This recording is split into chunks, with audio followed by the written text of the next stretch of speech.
पाणावलेल्या डोळ्यांनी मंत्री उदय सामंत यांचे स्वीय सहाय्यक नेताजी पाटील यांनी गोळप पंचायत समिती मतदारसंघातून आपला उमेदवारी अर्ज भरला.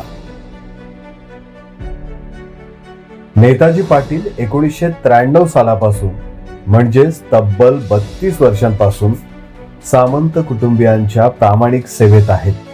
त्यानंतर दीर्घकाळ नेताजी पाटील यांनी उदय सामंत यांच्या राजकीय प्रवासात त्यांचे सारथी होऊन प्रत्येक क्षणात निष्ठा, विश्वास आणि प्रामाणिकपणानं साथ दिली. सुरुवातीला गाडी चालवणारे नेताजी पाटील नंतरच्या काळात त्यांचे स्वीय सहाय्यक झाले. नेताजी पाटील यांच्या कार्याची पोचपावती म्हणून पालकमंत्री उदय सामंत यांनी त्यांच्यावर गोळप मतदारसंघाची जबाबदारी सोपवली आहे. पंचायत समितीच्या या निवडणुकीमध्ये मी नक्कीच विजय प्राप्त करीन असा विश्वासही नेताजी पाटील यांनी व्यक्त केला आहे. उदय सामंत यांच्या मार्गदर्शनाखाली त्यांनी जनसंपर्काची एक खास शैली आत्मसात केली, जी आजही लोकांच्या मनात घर करून आहे.